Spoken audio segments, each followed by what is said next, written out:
Shaampiyoonaa mo'amtoota liigii olaanaa Itoophiyaa kan ta'e kilabii kubbaa miilaa Nageellee Arsiif simannaa ho'aan taasifame. Jiraattonnii fi deeggartoonni kilabichaa simannaa kana irratti hirmaatanis kilabiin isaanii maqaa magaalaa isaanii waamsisutti gammadu himani. Ani immoo akka ani simadhee fi akka yaadee fi akka ani ibsadhu sirma walnaan madaalu akka badaa guddisee natti toleera. Gareen gucheewwan keenin Nageellee Arsii mo'ammootee gammachuu hammana hin jedhamne qaba. Guddaa isaa hooggantoonni keenya martinuu buunee baanee koreen deeggartoota illee guyyaa tokko biraan hafne halkaniin deemaa turre deeggarreerraa isaanis xaarii ofiillee ifaajee ofiillee kennallee lafan balleessinee tokkoffaa shaampiyoonii waan taaneef gammachuu guddaan natti dhaga'ama. Kilabiin kun guddaa gara Pirimeer Liigii Itoophiyaatti guddachuu isaatiif gammachuun hamma kana jedhamee dhaga'ameera jira. Gammachuu kanarra taree ammoo faana bunee deggaafiin osoo hin jennin maaliin osoo hin jennin bulchiinsi magaalaa ta'e kantiibaa irraa kaasee haga taphattoota koochotaan dirasii waliigaltee tokkummaa isaaniitiin ibsuudhaan isaan martinuu tokko taanee bakka kanatti waan ceeneef duraan gammachuu hamma kana jedhee ibsachuu hin dandeenye. Ani baay'ee gammadeera, baay'ee tokko natti toleera. Koree deeggartootaatiin illee baay'ee gammadeera. Gammachuu kiyya akka hammana jedhee ibsee hin danda'u. Gara foollee Pirimeer Liigii seennee akka waancaa nyaannu abdii qabna.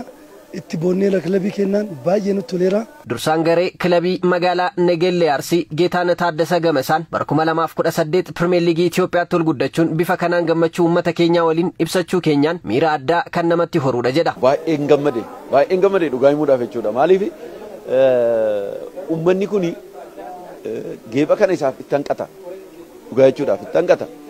Maaliif sadarkaa kanatti ganama bahe uummanni nuti karaan nutti cufame baaturraa jalqabnee hanga siitiitti uummanni karaa nutti cufe deemsa karaa gabaabaa yeroo dheeraatti fudhatee asitti ga'uu dandeenye uummanni karaa dhufne hundumaayyuu nu wajjin jira. Iddoo xabaatittis deeggartoonni keenya nu faana jiru waan ta'eef gammachuun guyyaadhaan itti dhagahame baay'ee guddaadha. Sirna simannaa kanarratti kan argaman bulchaan bulchiinsa godina Arsii Lixaa obbo Ahmad Haji uummanni godinichaa hagam kubbaa miilaaf jaalala akka qabu agarsiiseera. Kilabiin magaalaa Nageellee Arsii Pirimeer Liigii Itoophiyaatti dabalamutti gammaduu himuun 2018 shaampiyoonaa Pirimeer Liigii Itoophiyaa ta'uuf cimee hojjechuu akka qabu dhaamani. Wanti amma jalqabne kun hin mul'anne malee isa xumuraati miti. Kana jechuun kiyya maalidha?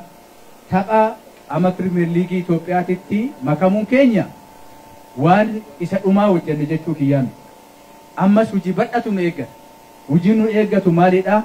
Taphattoonni baay'een isaanii Pirimeer Liigii Itoophiyaatti makamanii biyyoolessaatti makamanii hedduun isaanii mul'atanii badanii jiru. Kaayyoon keenya mul'annee baduu miti. Hamma dhumaatti injifannoo galmeessuudhaan Pirimeer Liigii Itoophiyaa irratti waancaa yookaan geeba fudhachuu. Isa fudhachuuf ammoo hojii hedduu isaatti nu eegga. Har'a wanneen mul'anne kun akka duubatti hin deebineef faayinaansiidhaan ijoollee kana duuka dhaabbachuu nurra jira. Itti gaafatamaan Federeeshinii Kubbaa Miilaa Oromiyaa obbo Firoomsaa Laggasa Gamasaaniin naannoon Oromiyaa xiyyeeffannoo kubbaa miilaaf kenneen bara kana kilaboota 2 gara Pirimeer Liigii Itoophiyaatti ol guddisuu himan. Qabxiin Nageellee Arsii argate ammoo adda kan isa taasisu shaampiyoonaa mo'amtoota ta'uu isaati ni jedhu. Egaan qabxiin kun yookiin bu'aan kun salphaatti dhufe miti. Bu'aa baay'ee bara dheeraadhaaf kilabni Nageellee Arsii dildila ta'ee kilaboota biroo gara Pirimeer Liigiitti guddisaa tureera yeroo dheeraadhaaf.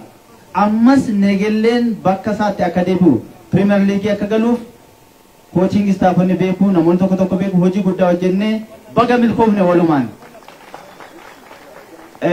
Humna guddaa qabdu egaa deeggartoonni keessan kiiloomeetira hedduu qaxxaamuranidha kan isaan magaalaa Finfinneettis Hawaasaatti deebi'anii taphattoota 12ffaa ta'anii humna ta'aa turanii waan kilaba kanaan malu akkuma kanaan dura kilaboota biroof ta'aa ture kan shaggariif isa kana deeggarsi faayinaansiin taasifamu waan ta'eef egaan as dhaabannee baay'ee dubbachuu irra baay'ee hojjechuun barbaachisaadha waan ta'eef imaanaa guddaan nurra jira hojii guddaan nu eeggata.